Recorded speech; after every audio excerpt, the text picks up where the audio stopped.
I said, okay, well, that's obviously, it wasn't that big of a surprise to me. And I just thought,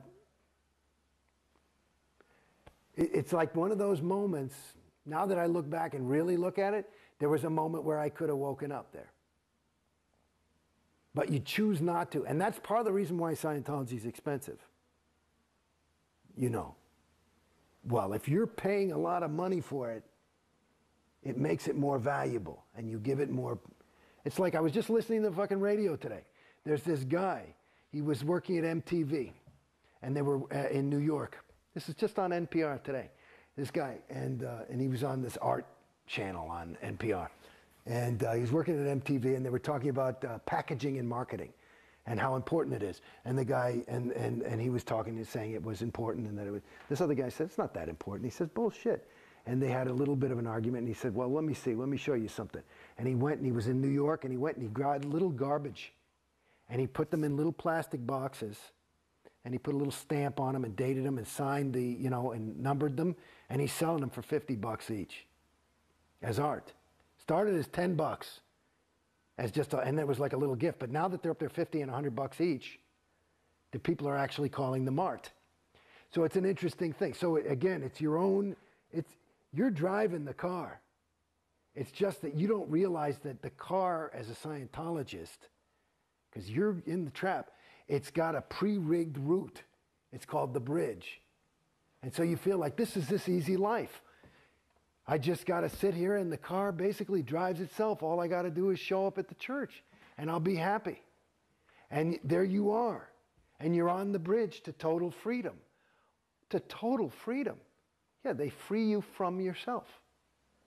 That's one of the brutally ironic things about Scientology when they have a slogan called Think for Yourself. Yeah. And you find yourself thinking exactly what Scientology wants you to think, it seems. No, but you're doing it yourself. That's why it's pretty good. I mean, it's really insidious. It's quite, it's so bold and bald-faced that, you know, you just would never suspect it. You know? It's another, reminds me, you remember those, I used to smoke cigarettes. And so I was smoking cigarettes and I wanted to quit and I couldn't quit and I'm smoking. And then these new cigarettes came out from American Spirits. And I say, and they're supposed to be all natural, right? And the fucking thing on it, it said addictive free. And I said, bullshit. So I start smoking and I'm down to like 2 cigarettes a day. And I'm like fucking disseminating the shit out of these things. They're the best cigarettes in the world. And I'm telling everybody, these are addictive free. I'm hardly smoking at all. I say, look, it's addictive free. He says, that's not, it says additive free. I went right back to a pack a day. So it's the same kind of, you know what I'm saying?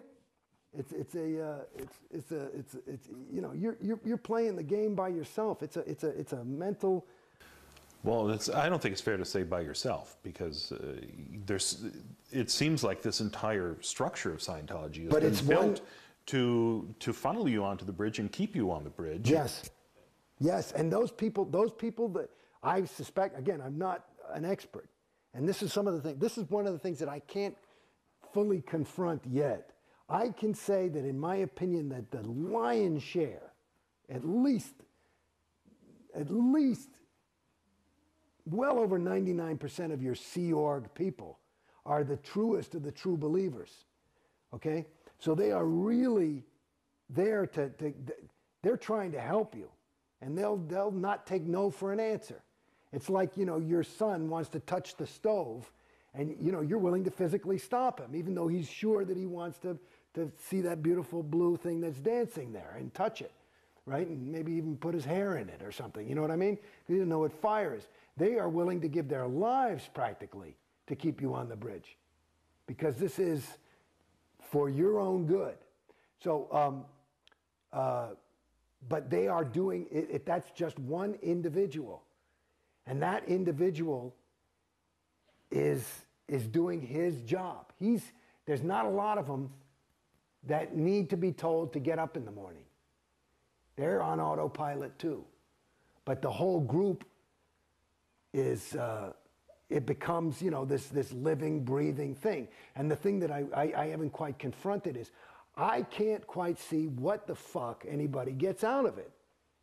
Like, you know, is COB, does he want $300 million? Is that what it is? Does he want $1 billion?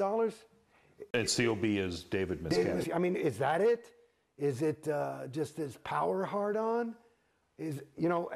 Or is it just insanity? You know, I mean, I wonder, is LRH, was he just crazy? You know, there are people, maybe he was an SP, you know, whatever. But I don't know. I mean, the jury's out for me. I haven't, like I said, I can't confirm. I don't see what the fucking, like if I wanted money, I know for me, if I wanted $1 billion or something like that, I couldn't do that. That wouldn't be a way for me.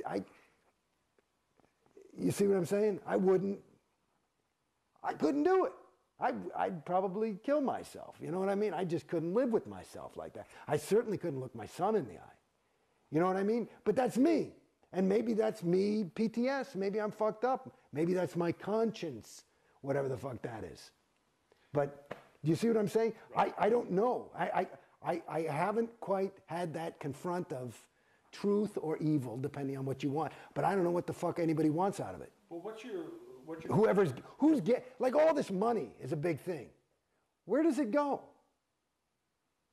Well, we see recently there was a video released of Tom Cruise's birthday aboard the Free Winds, and I understand that there was 6 figures spent on the birthday party for Tom, and that's parishioners' money going to keep Tom Cruise happy.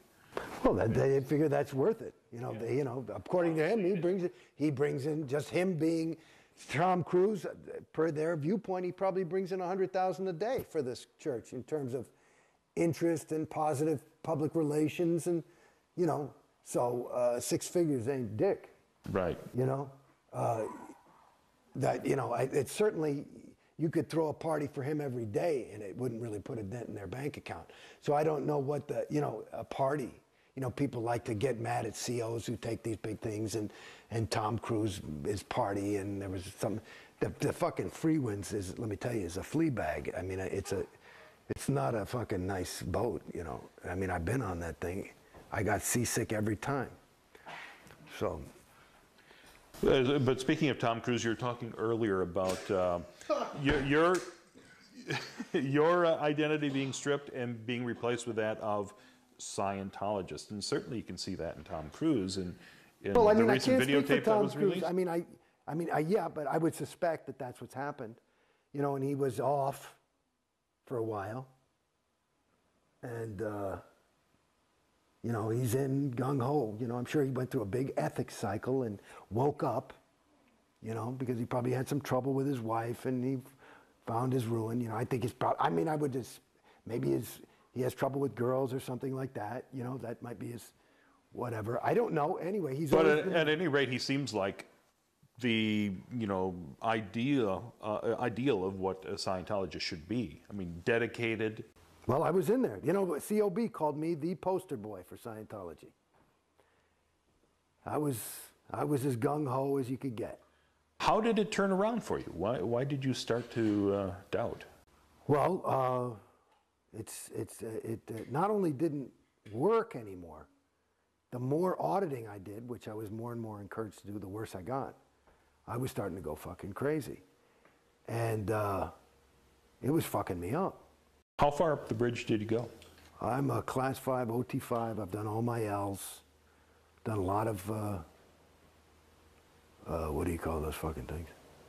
All those other courses, data series things, and blah, blah, blah. One of the things, what's interesting to me?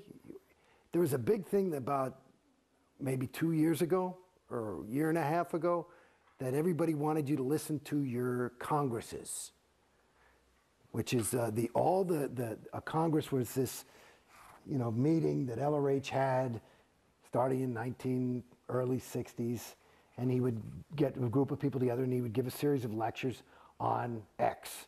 And usually it all really had to do with clearing, because all the Congresses were having to do with clearing. And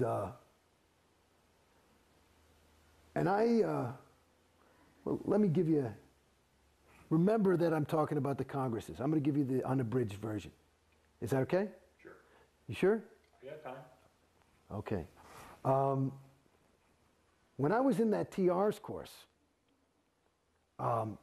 my very first week in Scientology. Now again, I'm an actor, so you know, communication is something I kind of do for a living.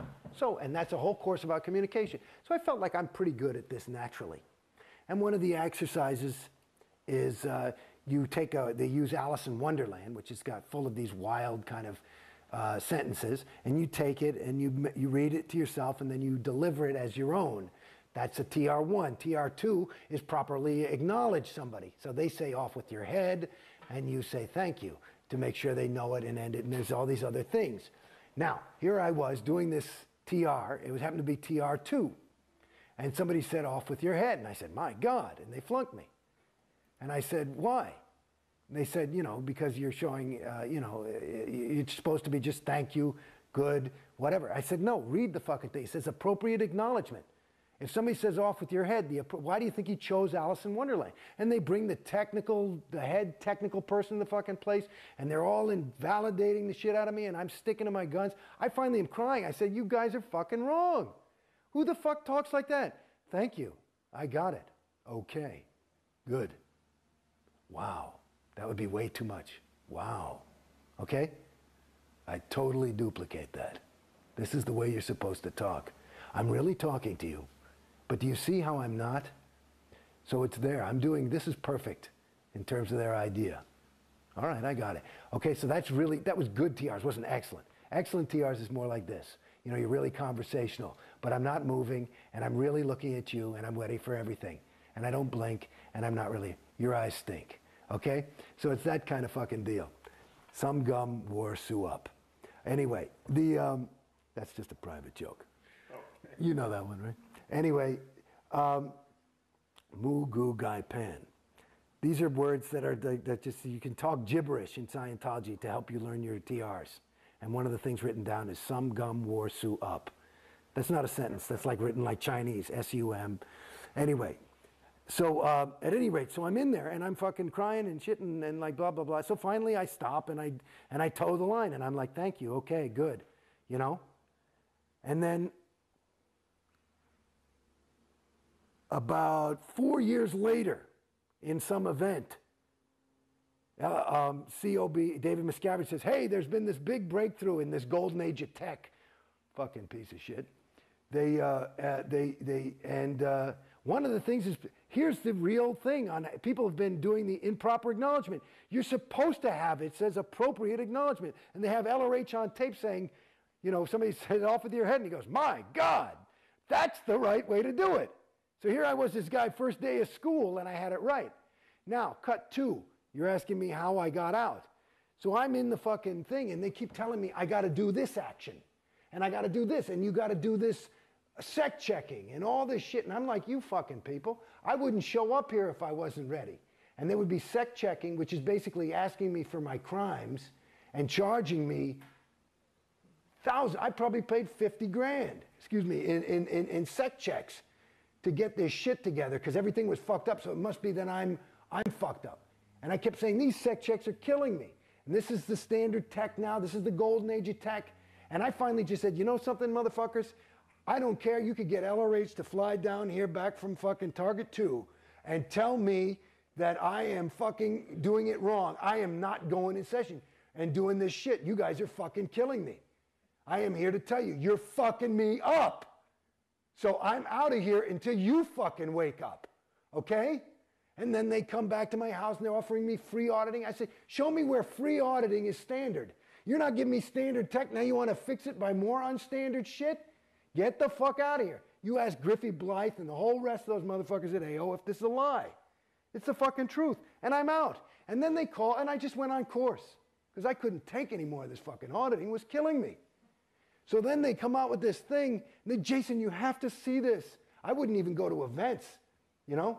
Because me, I'm at events, everybody's like, hey, how you doing? And I go, good. I just couldn't fucking lie anymore. I'm ready to fucking die, you know? And I told them, I'm not going. I can't participate. Because my role was like Jason Beghe.